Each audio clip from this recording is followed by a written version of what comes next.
Hi guys, welcome to The Attic. My name's Mark Jago. I'm a philosophy professor in the UK. Today we're continuing with the Philosophy Glossary, trying to make sense of some of those really difficult concepts and all those isms that we get flying around in philosophy.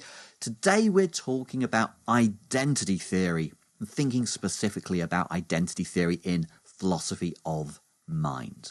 In general, in philosophy, when we talk about an identity theory, what we're talking about is, here's a phenomenon that interests us, here's another phenomenon that interests us, and the identity theory says it's the same thing, the same underlying processes or whatever give rise to both phenomena. Okay, so we're not really talking about social identity in the sense of social groups here. We're talking about phenomena A, phenomena B, and identity theory says it's the same thing or the same underlying processes going on there. When we talk about identity theory in philosophy, we're most often talking about the identity theory of the mind, okay? You hear identity theory, it's nearly always talking about the mind.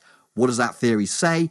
It says that there are these two phenomena we're interested in. There is, on the one hand, the mind, the way we experience the world, and then there is the physical reality, the brain or the surrounding kind of physical reality surrounding your brain, central nervous system and your environment. Identity theory says they are the same thing. The mind is identical to the brain. Okay, that would be a really simple way of putting it. Now, it's important to point out that this isn't a theory about what words mean. So it's not saying that when we're talking about the mind, about feeling happiness or pain or having a belief, we really mean something about physical reality in my brain. It's not a theory about meaning. It's a theory about how things are in reality. So it's saying, perhaps unbeknownst to us, when something goes on in your mind, it's actually identical to something going on in your brain. And it's strict numerical identity going on here. We're not saying there's two things and they're correlated. We're saying they are literally one and the same thing. The thing happening in your brain and the thing you're experiencing in your mind, they are the same thing. Now, there are lots of different kinds of identity theories, but they basically come in two groups. There's type identity theory and there's token identity theory. And this is where, it feels like we're getting loads of terminology. It's kind of difficult to keep track of it. So let's just break this down. How could we go about saying that the mind and the brain are identical? Well, one way of doing it would be to say, let's take something we're interested in, like pain. That's a mental event.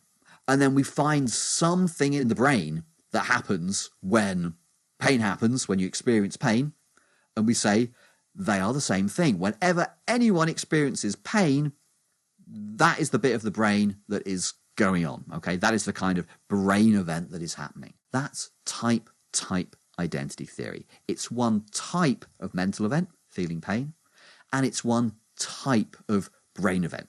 And that should be the same across any creature that experiences pain. Type identity theory, it's kind of easy to state, but it's probably implausible because there's probably loads of different ways of experiencing pain. Just think about how different humans experience pain, but also how different creatures experience pain, right? So, you experience pain, dolphins experience pain, dogs experience pain, octopuses experience pain, probably most of sentient life experiences pain of some kind, but they don't all have the same kind of brain processes going on. So type identity theory seems like a pretty tricky theory to make work. The other approach is token identity theory. So that basically says whenever you have a particular mental event going on, there is some brain event with which it's identical, but it doesn't have to be the same one all the time. So my pain, your pain, octopus pain doesn't have to be the same kind of brain event, brain process going on at all. Creatures could have completely different underlying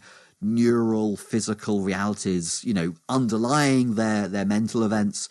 What token identity theory would be saying was, for every kind of mental event, yours, mine, different events that we're having in our minds, each one of those is identical to some brain event, but it can be a completely different one on each occasion. This theory is a lot more fiddly, right? Because it allows for lots of different kind of identifications going on, but it's a lot more flexible and that makes it a lot more plausible. The identity theory of the mind, it was a real popular theory, I guess in like the 60s through to the 80s of the 20th century. People like Jack Smart and some of the other materialist Australian philosophers, and then David Lewis, the great American philosopher of the 20th century. All of these people supported identity theory of the mind. David Lewis's articulation of the theory was perhaps the most nuanced. These days, it's not such a popular theory. It's probably been supplanted by theories like functionalism, but nevertheless, there are theories of functionalism about the mind, I'll talk about that in another video,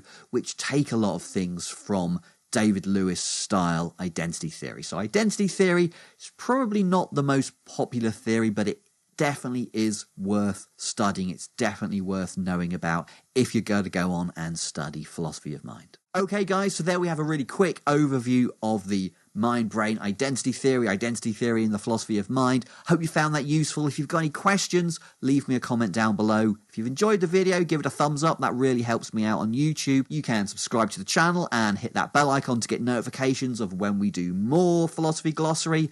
Hope you've enjoyed this. I really appreciate it and I hope to see you back here soon.